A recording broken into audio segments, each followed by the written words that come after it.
Sending to be recorded. Continue. Okay. All right, very good. Well, there's a lot of aspects to sanitation. Tonight we'll briefly touch on mainly two of them, gases that may enter the homes and if water and sewage stops moving. And we'll talk a little bit more about that. And the main components of the sewer gas we're worried about are hydrogen sulfide, carbon dioxide, methane, and ammonia. We don't want to be exposed to that in our homes, and we'll be discussing some methods to prevent that. Then the other part of it is disposal of liquid and solid waste. So and we'll talk on that. To begin with, to prevent the sewer gases from entering in the home, you want to plug your floor drains. You want to you can put in test plugs. That's the most, yes, thank you, Natalie. That's the most important part. And this will be posted, this flyer that Natalie is showing right now, that'll be on the website. And it describes how to do it. And there's other parts there. There's the floor drains, there's your bathtubs, your showers, where the water discharges from into the pipes, into the sewer from your washer and dryer. There's your sinks. There are your the mechanical room, and also your garbage disposal, where there's water entering from your dishwasher. So that's a point that needs to be capped. So there's a number of different things that can be touched, and if you don't have a plug, duct tape works. We'll show it in a little while, some examples of some other ways to cover the drains if you do have a leaky drain. In most cases, the sink drains, if they're watertight, they'll keep the vapors out. They'll plug themselves. So, but we'll as we go along, we'll talk a bit more about that in a little while. Now, Janice will talk about converting your toilet to a dry potty. Hey, when you need to convert your toilet to a dry potty, you'll need to remove the water from the tank. And in order to remove the water from the tank, you'll need to turn your water off behind the toilet, on the ground there, behind on the wall. You'll need to flush it. And then you'll need to take all the water out of your bowl also. So you'll be using a towel or something to sop it all up just to get it out of the bowl. And don't leave the towel in the bowl because it will mold, and then you will have more problems. And we also need to stress, this is for long term. I mean, if we're going to be out for like 24 hours, I wouldn't worry about it. Yeah, but several days even, I wouldn't worry about it unless we hear from Natalie or the emergency people or through the city that there is no running water. If there is no running water, then that's then this is what needs to be done. You need to turn your water off. What happened? Natalie, we lost. Are you still sharing, Natalie? Because we lost anyway, the flyer. She's not there right now. Oh, well. Okay, anyway, There we go. Okay, you need, after you turn your water off, you need to, like I said, dry everything up, including the water inside your bowl, because as you flush it, after you turn your water off, you will flush it. Your bowl itself will somewhat empty out of most of the water, but you still, even in your bowl, will need to get out all the water in your bowl. You'll need to sanitize your toilet, and I have some products that we will share with you a little bit later of what you need to do. You'll need to sanitize it with cleanser, with borax, and generally just clean everything up. And probably whatever you're using to clean it out, whether it's a rag or whether you're going to use paper towels with it. I would probably, if it was me, I would probably prefer paper towels, but you'll also need to dispose that as waste also. Now, in order to, after you have dried everything up, you'll need to plug your toilet. And what you'll need to do is, or actually what they want you to, well, you need, it says I'll show you more when we share with the racquetball on that with the sock. But you'll want to make a dry potty and a wet potty. You will have a potty for urine, you will have a potty for the other stuff. You do not want to mix the two. Urine you will be able to dispose of inside in your yard without a problem. Throw it in the gravel, throw it in the dirt. There's no problem with the urine. But the other stuff you will need to dispose of separately. Let's see. Natalie, we can go to the other side of that flyer. Okay, you want to, like I said, use a separate bucket, urine, and then once you have created down here on cover, once you have created a dry potty, and then after you, your toilet is covered with a plastic bag. Now, generally you want a very good plastic bag. They do have potty bags that you can put over your toilets. And then you put a seat over it. But I think what I'm going to do right now is just show and tell, Natalie.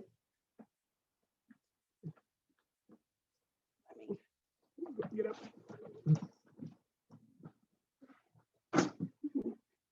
First of all, this is one of your dry potties. Ha ha ha. You can put this goes on the top of a 5-gallon bucket, and you can use that, a 5-gallon bucket. You can use one for the dry and one for the wet.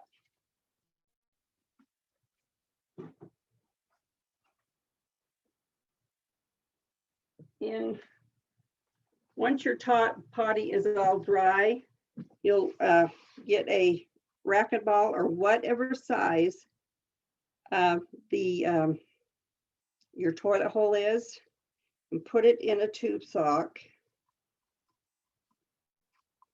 All right, go to the bottom. And then once you get it in there, you'll want Crisco, you want shortening. This is what you'll need to use. And then you'll take your shortening and put it all over your ball. And then you put this ball in the hole, and then you put it, after you've got a hole, like a knot in the end of here, because you don't want to lose it. You want to pull it back just to where it will stop, but not pull it out completely. And then after that, you put the bag on top of the toilet, if you're using a regular toilet that's in your home. And then with that, you will with each use, you can put a little bit of kitty litter. Yeah, oh yeah, with each use, what you need to do is I've got kitty litter in one of these. You've got lime in one of these, and then the Right, that's for outside. okay, we'll do that. And then lime. And after you have gone number 2, you take the kitty litter from here. You use a scoop. Each one of your containers will have its own separate scoop. Pull it, take a little bit out. You don't need a whole lot, just enough to cover what's in there. Okay. Then what is the lime for outside? Yeah, but you can use it on the inside. But you can, if the lime too will kind of help on the inside with the odor, to put it on after your kitty litter, just a little bit. It doesn't take much. And then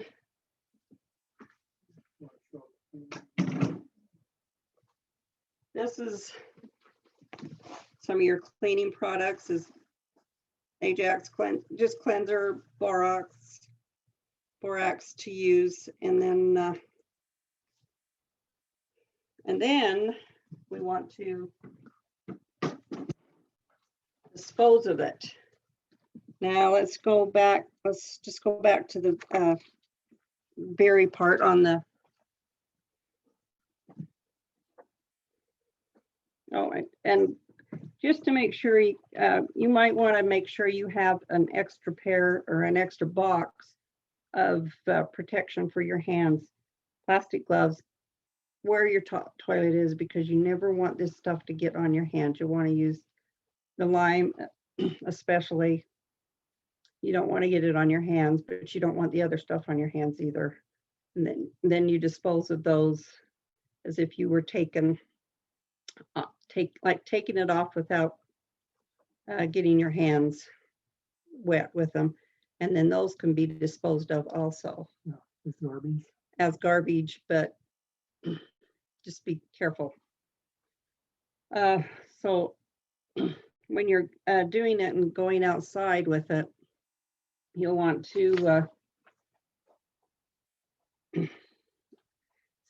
says you can bury it in your garden. Now, they tell you to have about a 3-foot hole deep in your garden. And out here, the dirt's not soft. So you either want to have it prepared beforehand, or you'll be digging frozen dirt in the middle of the winter. And it says you need to make sure that you bury it in the garden so where you won't get cross-contamination with it. And the little picture there, it shows on the very bottom, that brown stuff, that's your dirt. It's in the ground, in the bottom of the ground after you have your 3-foot hole. Then you put your bag of stuff, but what you do, you don't just put it in there, you empty the bag of stuff into the hole on top of the dirt. Then you put the bag in on top of the stuff. Don't just put the bag with the stuff in it. You have to empty it. That's what the first responder mom says. And then you just layer like it does on, it says on the picture there, dirt bag, kitty litter, dirt bag, kitty litter, till at the very top, when you don't are done, or it's at the top, you want to put some lime all over it. And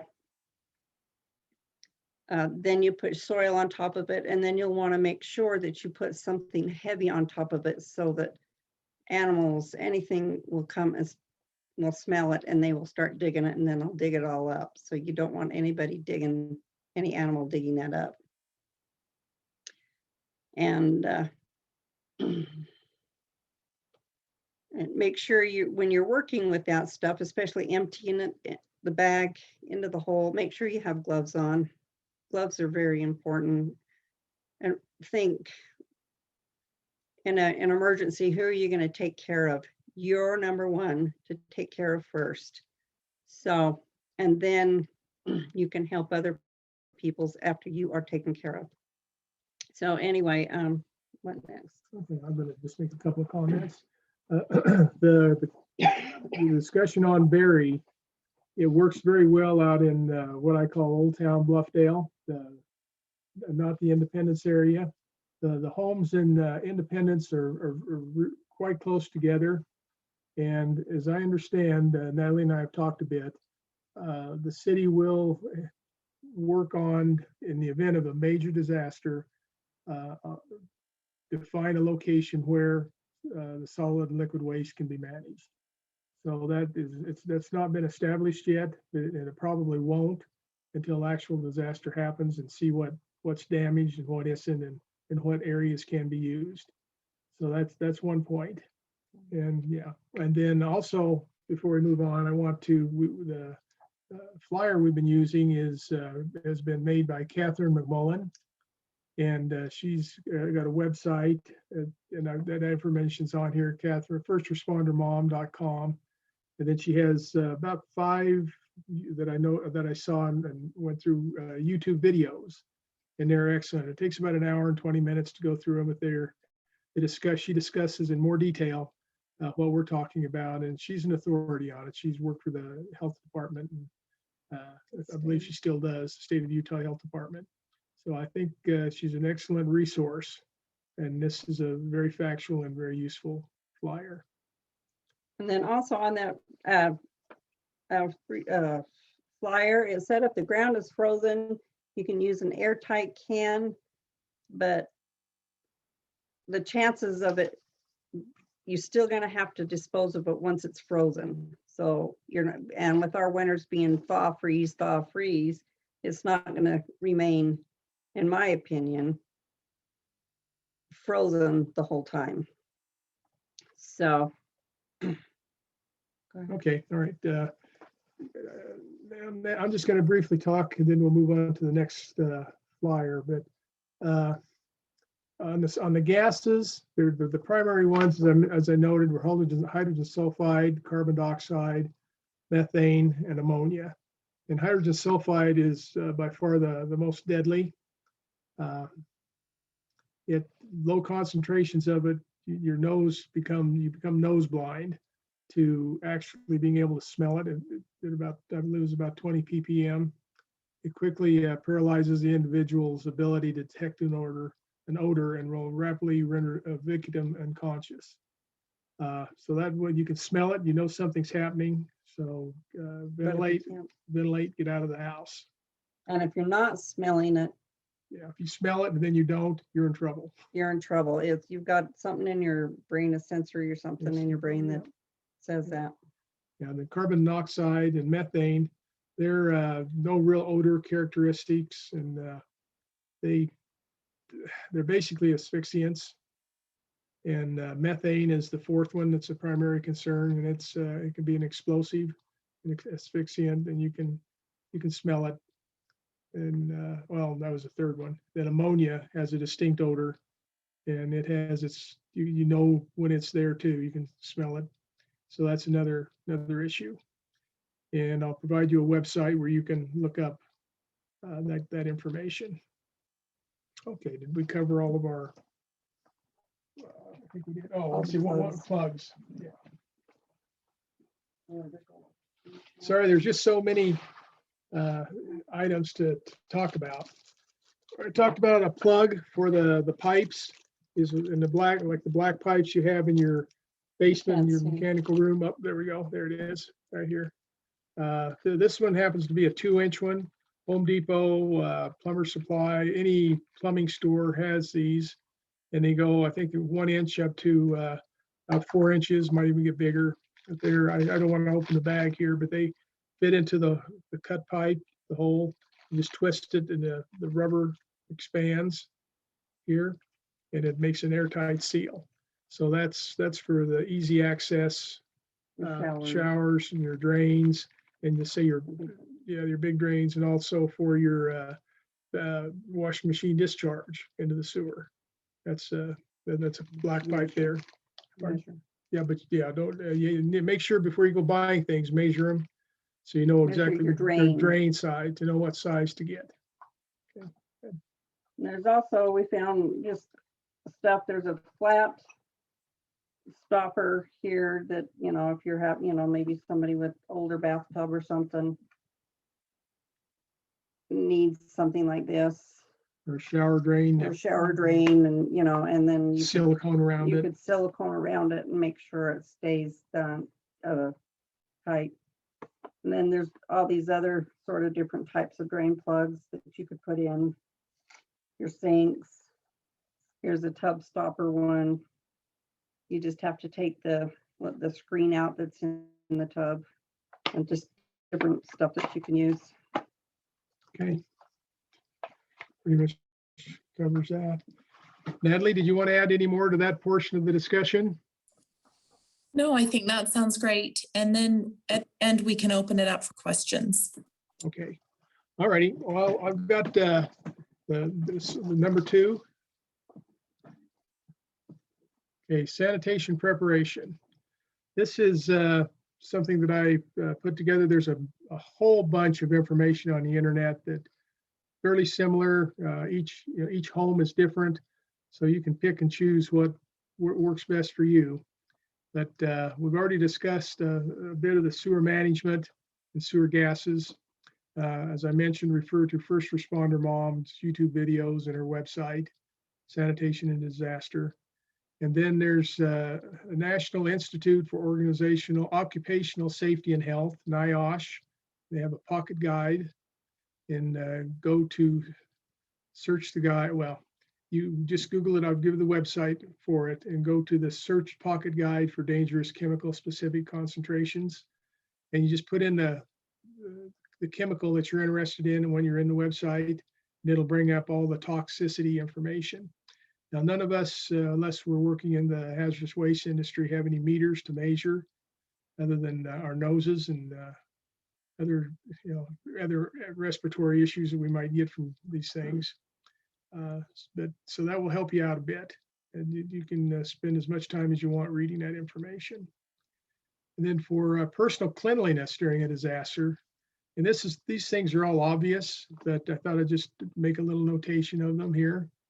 Little bullet list. And hand washing, use soap or hand sanitizer and wipes with at least 60% ethyl alcohol. That's recommended by the CDC. Yes. And on that hand washing, if you use the liquid laundry detergent containers, Catherine McMullen suggests that you can fill those. Don't rinse them out. Fill them. There'll be a little bit of soap in there, and use that, because you can put it down on the side and put it wherever you need to wash your hands. And it'll be cold, but that's fine, but there'll be some soap in it, and you could probably add a little bit of bleach in it if you need a little bit more sanitary. Yeah, sounds good. Thank you. Back to hand washing. Avoid touching your eyes and putting fingers in your mouth.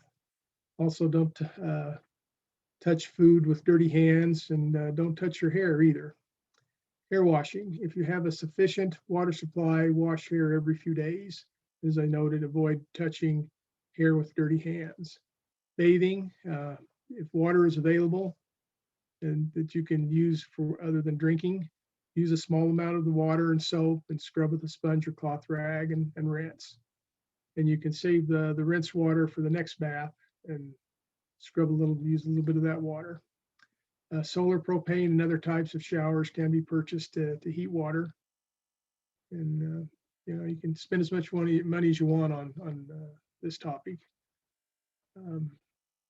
Eyes, don't rub your eyes with dirty hands and fingers, as I noted before. Wear safety glasses or face shield when working with contaminated water and materials. And just in general, if you're doing any work where there may be some flying object that could impact your eyes. Mouth and teeth. Especially if you're disposing of that in the ground outside. Yeah, after you splash. take it out, you might have some splashing issues if you're taking it out. So be careful with your face. Yeah. Mouth and teeth. Brush your gums and teeth with baking soda or toothpaste. Also use floss if available. You start having problems if we're in a shutdown for a month or more. Your teeth can start and gums start suffering severely. Then water. Most of all my references here are mainly from the CDC, creating and storing emergency water supply. And we've got a little, making water safe. Our third handout will show some information there. And then washing clothes. Use clean toilet plunger in a bucket. Used to do that at scout camp all the time. Yep, put a hole in the top lid of your bucket, put your plunger through it, and then you've got the soap and water inside the bucket, and then you just plunge it up and down. Yeah, kind of fun too. Okay, and you can hand wash clothes in a bucket, just bucket with water and soap, or use a washboard in a tub. And insects and rodents. Practice good sanitation with cooking and garbage disposal.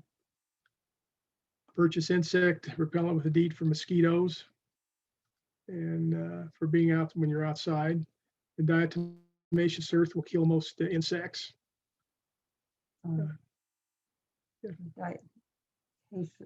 That- Anyway, the earth stuff can go on top of your Yes, outside. yeah, that can also go into burial. Yeah, in the burial, you can put that diatomaceous earth on top too. Then with rodents, again, practice good sanitation with cooking and garbage disposal. Store food in containers with tight lids, like buckets and coolers. Heavy 25 to 30 gallon plastic storage boxes you can purchase at big box stores and other places, as well as metal filing cabinets with metal bases are good to keep the mice out. Use mouth traps with bait. And then managing household garbage. Household garbage typically consists of cans, plastics, paper, cardboard, which are recyclable, glass and wet materials, food, wet paper, and liquids. Separate the recycled materials and glass from the dry, which can be burned if we reach that point. Items and wet materials. Garbage can be bagged, buried directly or bagged, and burned if burning does not cause additional issues. So there's a lot of consideration and planning and to be able to, we're going to be kicked back to the 1820s if we lose power and water for very long. Okay, Natalie, if you'd show the last. No, I don't need that. What is this right here? Okay, this is from the CDC, Centers for Disease Control. Make water safe during an emergency. And this is, again, accessible at the website. This method, boiling, this method will cure bacteria, viruses, and parasites. You boil your water for 1 minute at elevations above 6,500 feet. Boil for 3 minutes and let the water cool. Disinfect. This method will kill most viruses and bacteria. Add 8 drops or a little less than 1/8 of a teaspoon of 5 to 9% unscented household bleach to 1 gallon of water. For cloudy tap water, use 16 drops or 1/4 teaspoon and let it set for 30 minutes. Then filter. This method can remove parasites. Most portable water filters do not remove bacteria and viruses. So you may be wanting to treat your water twice with the filter and the disinfectant, and follow the manufacturer's instructions on how to filter. Tap water may not be safe to drink during an emergency. Listen to the local authorities. Use bottled water if possible. If not, use one of the methods below to make it safe. We've already discussed those. I should have read this at the beginning. Boiling works best. Water contaminated with harmful chemicals or toxins cannot be made safe by boiling or disinfection. So that's some handy information. And according to Catherine, your bleach has a shelf life. And I can't remember how much, but your bleach has a shelf life. 6 months. It's like, I think 6 months. So that's not very long shelf life for your bleach. So. And as far as obtaining water, if the culinary water goes out, you think, oh yeah, Jordan River Canal. Well, if the power outage is widespread, the pumps at the Utah Lake will not be pumping water into the Jordan River, nor will any pumps be moving water from the Jordan River up into our local canals. So those will not be sources of potential water. For our yards, not for drinking. Well, even for drinking, if it comes to that. So, okay, that was pretty quick and pretty brief. And there's a lot of homework you folks can do to really find the things that fit best for your situations. So I recommend that you doing that. This just what we did is just touch on the topics, and you can then dig much deeper into the issues. Okay, Natalie, let's open it up for questions. Okay, if anybody has a question, just jump in and ask. You can also type them in the chat if you would like, and we'll also be posting this video next week. So I have a question with regards to if you're having a backfill problem, what is usually the number one area you want to cover up first. It's multiple areas you're gonna have to cover. What would you do first? A backfill. Are you talking, what do you mean by backfill? Well, if you have a backup on the sewer and it's coming into your home, Oh, what, you were talking about multiple areas that I need to cover up. What is like the there we go. first one I'm gonna hit in covering up? The basement. The basement would be the first. Any basement toilets, drains. We were reading some literature that talked about putting a backflow preventer on actually your sewer pipe going out to the street. And that may be something that could be put in a new construction, but that's pretty expensive to try now. But yeah, you'd want to start with your basement and then work your way up. Okay.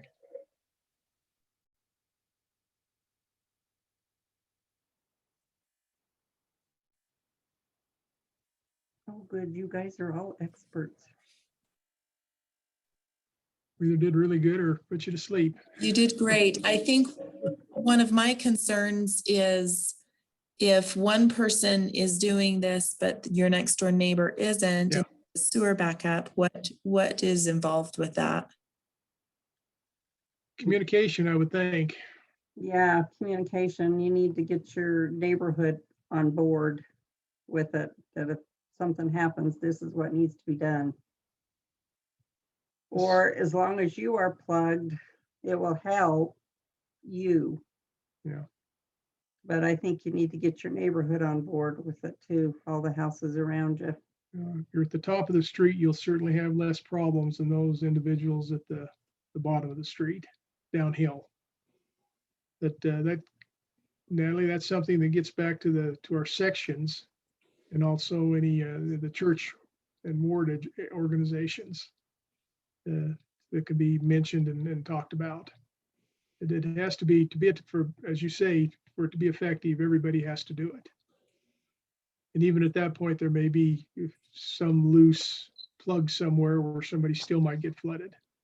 But the concept is if water goes away, if we're not having water running in the sewer, the sewage just drops. The people aren't going to be flushing into the toilets.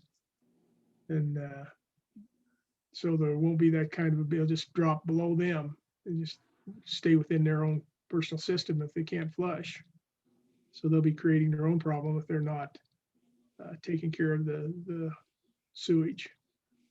Chat came up with where can you buy drain plugs?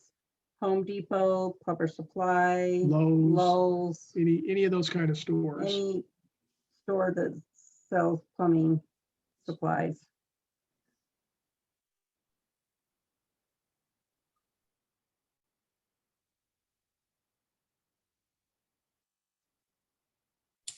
Great. Any other questions?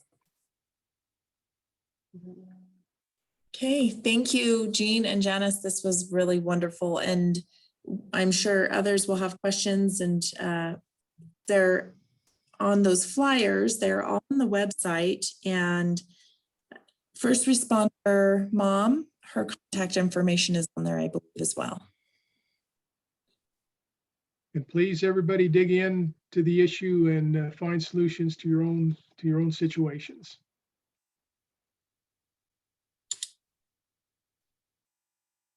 Okay, anybody else? I saw Tom had his hand raised, but he might have been.